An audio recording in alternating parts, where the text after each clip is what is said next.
আর জিনিসটা হচ্ছে গিয়ে ব্লেড সবাইকে দেখতে পাচ্ছি আমি টিম হিসেবে 2v2 স্প্লিট সিনারিওতে হচ্ছে বা এগোচ্ছে, যেখানে সামনের দিকে হয়তো বা প্রান্ত আর মাহফুজ দুজনই রয়েছে। কুট্টুস না ব্লেড 3 vs 2 সিনারিও, হয়তো বা কুট্টুসকে স্পট করা হয়েছে অলরেডি। মাহফুজ এন্ড প্রান্ত জানে মাহফুজ এন্ড প্রান্ত একটু ডিস্টেন্স মেনটেন করে রয়েছে, সাথে ওদেরকে মেহেদি হয়তো বা হেল্প করবে। সেখানে আজকে দিনে আমরা আলিফকে মিস করছি, আলিফ খেলছে না এখানে। আর যদি জিনিসটা হিসাব করি তাহলে যেটা মনে হচ্ছে এখনো কোনো টিম এঙ্গেজমেন্টে যাচ্ছে না, মনে হয় তারা হচ্ছে একটু সময় নিচ্ছে। প্রতিটা টিমের হয়তো বা মনে এখন ভয় কাজ করছে, ফার্স্ট রাউন্ড কোনোভাবেই লুজ করা যাবে না। খুবই ইম্পর্টেন্ট একটা জিনিস সবাইকে মাথায় রাখা লাগবে ক্লাস স্কোয়ারের ক্ষেত্রে। ফার্স্ট রাউন্ড যেই টিম হচ্ছে গিয়ে নিয়ে ফেলবে তাদের কাছে টোকেন বা কোয়েনের পরিমাণটা বেশি থাকবে, এবং সেকেন্ড রাউন্ডে সে কোয়েন কেনার সামর্থ্যগুলো অর্জন করবে, ইউজ করবে গান স্পেসিফিকভাবে বেস্ট গানগুলো চুজ করার ক্ষেত্রে। সো অবভিয়াসলি ফার্স্ট রাউন্ড যেটা খুবই খুবই গুরুত্বপূর্ণ, খুবই জরুরি। আমরা এখন দেখতে পাচ্ছিলাম নেজাতকে হ্যান্ডগান দিয়ে একটু পুশ করতে, যেখানে হয়তো বা ড্যামেজ দিয়ে দিয়েছিল অলমোস্ট। হেডশট যদি কানেক্ট হতে পারতো তাহলে বেস্ট হতো, বাট হেডশট কানেক্ট হয়নি। এখনও কেউ এঙ্গেজ হতেই চাচ্ছে না। চারজন মেম্বার হচ্ছে কি স্টিল দাঁড়িয়ে আছে এক জায়গাতে। ফ্লিকার আলাদাভাবে একটু দূরে রয়েছে। আই গেস ফ্লিকার জানে ইয়া গোল টু প্রান্তকে ডাউন করা হয়েছে, পেহেদি ডাউন হয়েছে, রাত ডাউন হয়েছে, মাহফুজ শুধু বেঁচে ছিল। মাহফুজ এখন নিচেও চলে গেল। টপ ওয়ান ফার্স্ট রাউন্ড হেরে গিয়েছে, গোল টু আরএসকে ফার্স্ট রাউন্ড জিতে গিয়েছে। টাকা পয়সার হিসাবে আরএসকে এখন এগিয়ে রয়েছে বর্তমানে। কি মনে হয় সেকেন্ড রাউন্ডে কি স্ট্র্যাটেজি হবে এই দুই টিমের? বেশ টাফ একটা ফাইট এঙ্গেজড হলো রেড হকস, যেখান থেকে আসলে আমরা দেখছিলাম কুটুসের অ্যাগ্রেশন। ফ্লিকার লং ডিস্টেন্স থেকে ডিসিশনটা বেশ ভালো নিয়েছে, বাট কুটুস একটা অন্য ফর্ম আসলে ক্রিয়েট করেছে এখানে। মাহফুজও হার্ডকোর ট্রাই করেছিল, বাট চোখের সামনেই যেন পুরো টিমটাকে আমরা নিঃস্ব হতে দেখলাম। হোয়াট এভার, এখনো প্রথম রাউন্ড অনুষ্ঠিত হচ্ছে। আমার মনে হয় প্রথম রাউন্ডে গানের কম্বিনেশনে খানিকটা পিছিয়ে থাকতে হয় প্লেয়ারদের। অনেকটা সময় আমরা হ্যান্ড গানে দেখি বেশ কিছু প্লেয়াররা খুব একটা ভালো পারফরমেন্স দেখাতে পারে না। তবে বাংলাদেশ টপ ওয়ান প্রমাণ করার সুযোগ পাবে। পরবর্তী রাউন্ড কিন্তু শুরু হয়ে গেছে, সেকেন্ড রাউন্ডে রয়েছি। Red Hawks versus Bangladesh top one থাকবেন আরো একবার মুখোমুখি, যেখানে ব্লেডকে এবার স্প্লিট করে খানিকটা আলাদা করেছেন। এবং যদি আমরা কম্পাউন্ডের কথা বলতে চাই, সেখানে দুটো প্লেয়ার কুটুস নিজেকে বের করে আনবেন। তবে সামনে থাকা টিম বাংলাদেশ টপ ওয়ানের উপর প্রথম চার্জটা করেছে কুটুস, আরো একটা থ্রোয়েবল চার্জ, আরো একটা ফ্রোজেন গ্রেনেড থ্রো করেছে। তবে আমার মনে হয় যে বাংলাদেশ টপ ওয়ানকে বিচ্ছিন্ন করার একটা চেষ্টা, স্প্লিট করতে পারলে একে একে প্লেয়ারদের উপরে ঝাঁপিয়ে পড়তে পারে, এই স্ট্র্যাটেজি কি অ্যাপ্লাই করছে কিনা Red Hawks? I have no idea, হয়তো বা সেটাও হতেও পারে। বাট যেটা জিনিসটা ফার্স্ট রাউন্ড থেকে এই রাউন্ডও ফিল হচ্ছে আমার, কোনো টিমই হচ্ছে এগ্রেসিভ হতে চাচ্ছে না। ধীরে সুস্থে খেলার হচ্ছে একটা টেন্ডেন্সি প্রত্যেকটা টিমের মধ্যে রয়েছে, প্রত্যেকটা প্লেয়ারের মধ্যে রয়েছে। ফ্লিকার বলো তাদের স্নাইপার প্লেয়ার হিসাবে হচ্ছে গিয়ে একটু আলাদা ডিস্টেন্স মেনটেন করেছে, যেখানে রাতকে দেখতে পাচ্ছি ওর টিম থেকে ওর নিজে একটু আলাদা ডিস্টেন্স মেনটেন করছে। অ্যান্ড 3v3 সিনারিও অ্যান্ড 1-1 রয়েছে হচ্ছে গিয়ে হেড টু হেড ফাইটের জন্য, বা ব্যাকআপ প্লেয়ার হিসেবেও রয়েছে রাত এবং ফ্লিকার দুই টিমের মধ্যেই। অবভিয়াসলি এটা সুন্দর একটা স্ট্র্যাটেজি, বাট কতটা কার্যকর? হয়তো বা দুই টিমের মধ্যে যদি একটা টিম রাশ করতো তবে হয়তো বা সেটার একটা আন্দাজ আমরা পেতাম। বাট নেজাত ফ্লিকার দুইজন একই সাথে ডাউন, মেহেদি নিজেও ডাউন। 2v3 সিচুয়েশন, হয়তো বা এখন 2v2 হয়ে গেছে। What is going on? Oh wow, Blade hardcore একটা ট্রাই করছে, দুটো প্লেয়ারের উপরে প্রেসার তৈরি করেছেন। Good bye, Wow. Wow. Blade Hawks তার জায়গা থেকে এবার একটা হিরের টুকরা বেছে নিয়েছে, এবং ইয়াস সেই হিরের টুকরার কেউই নয়, ব্লেড একা তিনটি প্লেয়ারকে ধসিয়ে নিজের জায়গাটা আরো বেশি স্ট্রং করে নিয়েছে। It's a good sign. Red Hawks তাদের জায়গা থেকে যেমন কনসিস্টেন্সি করে রেখেছে, প্রত্যেকটা প্লেয়ার ইন্ডিভিজুয়াল তাদের পারফরমেন্স দেখাচ্ছে। যদিও শুরুতে যখন নেজাদ এন্ড ফ্লিকারকে ডাউন দেওয়া হয়েছিল, মেহেদি সেই কন্ট্রিবিউশনটা ভালো দেখিয়েছিল। তারপর আফটার অল ব্লেডে একে একে রাদের উপরে ক্ষিপ্ত হওয়া এবং প্রান্ত মাহফুজকে টার্গেট করে তাদেরকে ডমিনেট করা, এই রাউন্ডটা খুব ইজিলি রেড হকসকে উপহার দিয়েছে। হ্যাঁ, আমার মনে হয় পরবর্তী রাউন্ডে এই বদলা তো নিতে চাইবেই বাংলাদেশ টপ ওয়ান। তবে ওয়েট করছি আমরা, কারণ এই মুহূর্তে রয়েছে আমরা ফ্যাক্টরিতে। যদি আমরা চিলের নজরে দেখি, তবে বাংলাদেশ টপ ওয়ান এখনো স্টে করছে অপর প্রান্তে। কোনো প্রকার রাইট সাইড দিয়ে নরমালি আমরা যেটা দেখে থাকি সিএস মুডে, যে রাইট সাইড থেকে প্লেয়াররা প্রবেশ করে, তো সেই জায়গা থেকে আমার মনে হয় যে বাংলাদেশ টপ ওয়ান সেরকম কোনো ডিসিশন এই ম্যাচে নিবে না, তারা ওয়েট করছে। বাট আরএইচ কে দুর্দান্ত ভাবে তাদের জায়গা থেকে কিন্তু রোটেশন নিচ্ছে, এবং আমার মনে হয় খুব দ্রুত তারা ফাইটে এঙ্গেজ হওয়ার ট্রাই করবে।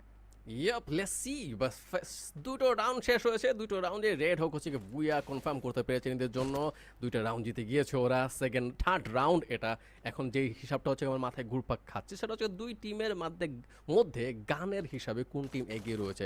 হিসাব অনুসারে রেড হককে একটু এগিয়ে থাকা উচিত, কারণ ওদের কাছে পয়েন্ট রয়েছে, কিল রয়েছিল ওদের হাতে, এবং সেই হিসেবে গান ভালোই কিনতে পারার কথা বিডি টপ ওয়ানের থেকে বেশি পরিমাণে ভালো গানগুলো। বাট যেটা ফিল হচ্ছে গান কম্বিনেশন এত বেশি আহামরি পার্থক্য নেই, বলতে না বলতে একজনকে ডাউন করা হয়েছে, রাত নক ডাউন খেয়ে গিয়েছে অলরেডি, কিল কনফার্ম এখনও হয়নি, হয়তো বা সুযোগ রয়েছে বাঁচানোর, সেটা বাঁচানো হয়েছে অলরেডি। 4v4 সিনারিও এখনো স্টেবল, এখনো সুযোগ রয়েছে বিডি টপ ওয়ানের একটু অগ্রসর হওয়ার। ফার্স্ট রাউন্ড ফার্স্ট ম্যাচ হিসাবে যে ফিলিংসটা আমি পাচ্ছি, অ্যাটলিস্ট দুটো টিমই কিন্তু রিস্ক নিচ্ছে না, এটা স্টার্টিং থেকেই ফিল আসছে। বাট আজকে একটু চড়াও হতে দেখতে পাচ্ছি, যদি টপ ওয়ান বারংবার জুনের সাইডে চেপে যাচ্ছে, যেটা এখনও উচিত না, তার উচিত ছিল মিডিল জায়গাতে গিয়ে হয়তো স্টে করা, সেইখান থেকে হচ্ছে গিয়ে পুশ করা বা অ্যাগ্রেশন দেখানো। বা যেই জায়গাতে ওরা কাভার নিচ্ছে জোন ড্যামেজ দিবে, প্লাস যখন জোন ঘা ঘেসে যাবে তখন হচ্ছে গিয়ে বের ওটা টাফ হয়ে যাবে, যেটা বলছিলাম সেম ওই জিনিসটাই রাতকে নকডাউন করা হয়েছে। প্রান্ত মেহেদি মাহফুজ রয়েছে যারা ড্যামেজ খাচ্ছে প্রচুর, মেহেদি অলরেডি ডাউন, নেজাত কিলের উপর কিল লুফে নিচ্ছে।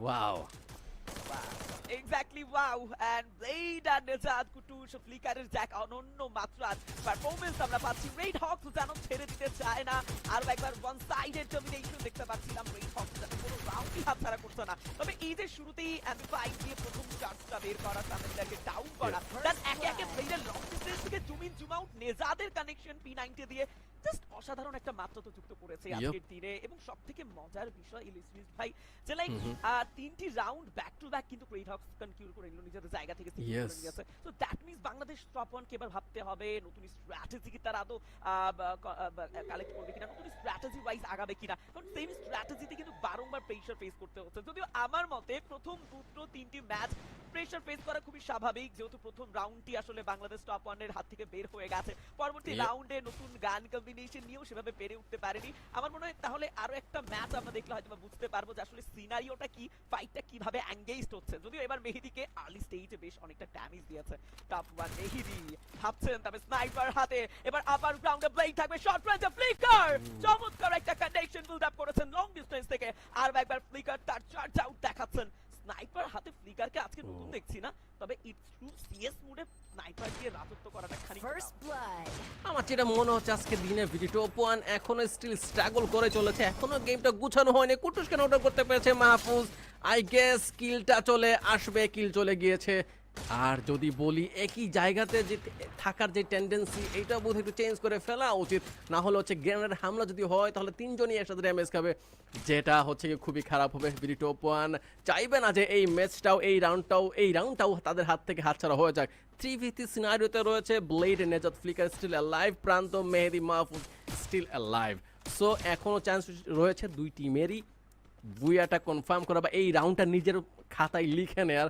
বাট যে হিসাবটা আমার মাথায় ঘুরপাক কাছে, আরএসকেরা বেটার পজিশন অবটেন করে আছে, কারণ তারা একটা গুছালো পজিশন এখনো ক্যাপচার করছে। বাট একটু বিডি টপ ওয়ানের দিকে যদি নজরটা যায়, তারা একত্রে একই জায়গায় দুইজনকে নকডাউন করা হয়েছে। Last one live flicker somehow BD top one কেন জানি এখনো গুছিয়ে উঠতে পারছে না যে জিনিসটা দরকার বিডি টপ ওয়ানের, একটা স্ট্র্যাটেজি, একটা জায়গাতে না থাকা টেন্ডেন্সি, একটু গুছিয়ে খেলা, নিজের টিমমেটদেরকে হচ্ছে সাপোর্ট দেয়া, একটু দূরে একটু মানে আমি কি বলবো একটু অবস্থান মেনটেন করে, সেই জিনিসটা এখনো আসছে না। মনে হচ্ছে ভিআর এর খেলার স্টাইল আমরা দেখতে পাচ্ছি ক্লাসিক স্কোয়াডে, যেটা এখনো এমন কোনোভাবেই মানুষই নয়।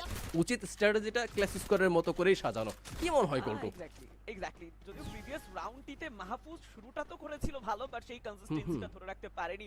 আপার গ্রাউন্ড থেকে নেজাদের চার্জগুলো, দেন লং ডিসটেন্স থেকে ব্লেড যেভাবে প্রেসার করেছে, আমার মনে হয় এবার রেড হকসের জন্য এই রাউন্ডটা একটা আশীর্বাদ ম্যাচ হতে পারে। আমরা অল আর দুটো রাউন্ড বের করলে কিন্তু তারা অলরেডি বুয়া সিকিউর করে ফেলবেন।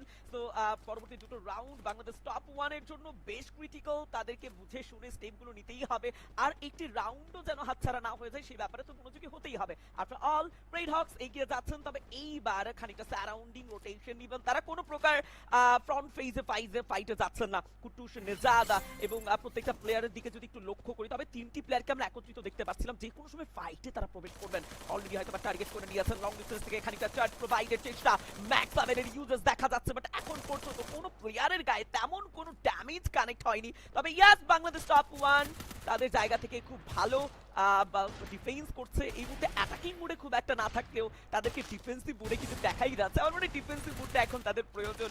আফটার অল রেড হকসের ব্যাক টু ব্যাক 4টি ম্যাচ সিকিউর করে নেওয়া, এটা বাংলাদেশ টপ 1 কে বেশ ভাবাচ্ছে। যদিও এবার শট রয়েছে, প্রান্ত ডাউন হয়ে যাবে, পাল্টা আঘাত ফ্লিকারও ফেস করেছেন একটু, বাট কুট্টুস আরো একটা কানেকশন, আরো একটা শট ব্লেডের পক্ষ থেকে, মাহফুজ ডাউন হবে, and good bye Bangladesh top 1। Wow, what an unbeatable performance, Raid Hawks. Blade, Kutus, Nejad and Flicker combination নিয়ে আসলে প্রশ্ন তোলা একেবারেই যায় না। এই যে ফাইটটা থেকে একটু লক্ষ্য করুন লুইস ভাই, যেখানে ফ্লিকার প্রথমে ডাউন তো হয়েছে, তারপর একে একে কুটুসের সাপোর্ট আর লং ডিস্টেন্স থেকে ব্লেডের প্রেসার এবং ম্যাক্স 7 এ কুটুস ঠিক কতটা ভয়ঙ্কর হয়ে উঠেছে। একটি গ্রেনেডও কিন্তু আমরা ব্লেডের কাছ থেকে পেয়েছি। আপনারা সবকিছু মিলিয়ে আমার মনে হচ্ছে এই লাস্ট রাউন্ড কোনোভাবেই রেড হকস চাইবে না বাংলাদেশ টপ 1 এর কাছে দিতে, একটা নাল বিদায় জানাতে চাইবে প্রথম ম্যাচে। তবে বাংলাদেশ টপ 1 কে এত তেমনটা চাইবে কিনা সেটাই এখন দেখার বিষয়। এন্ড গান কম্বিনেশন বারংবার আমার ফিল হচ্ছে, কেন জানি গান কম্বিনেশনে এখনো ভিডিও ওপেন পিছিয়ে রয়েছে। যে গানগুলো চুজ করা হচ্ছে সেগুলো ক্লোজ রেঞ্জের ফাইটের জন্য তাদের হিসাবে এত বেশি সুবিধাজনক হয়ে উঠছে না। হয়তো বা গান কম্বিনেশন একটু চেঞ্জ করে দেখা উচিত, ম্যাক্স 7 ব্যবহারটাকে একটু ট্রাই দেওয়া উচিত। আই হ্যাভ নো আইডিয়া তো কি হচ্ছে না হচ্ছে। ম্যাক্স 7 এখন স্টিল দেখতে পাচ্ছি কুটুসের হাতে, ম্যাক্স 7 এর হাতে বারংবার কিন্তু ড্যামেজ খাচ্ছে ভিডিও ওপেন। তারপর হচ্ছে গান কম্বিনেশন, এই সবটা মাথায় ঢুকছে না এখনো আমার স্টিল মনে হচ্ছে কেন জানি এবারও রাউন্ডটা বোধহয় হাতছাড়া হয়ে যাবে। তিনজন অলরেডি নকডাউন করা হয়েছে, Mahfuz is already gone. Somehow top 1 চান্সই পায়নি খেলার, বলতে গেলে একদমই চান্স ছিল না তাদের। আরএসকে যে স্টার্টিং করেছে মনে হলো তারা শুরু করলো এবং খাতায় সাইন ইন করে চলে গেল ম্যাচ শেষে কোনো প্রকার ঝামেলা ছাড়াই। What a match.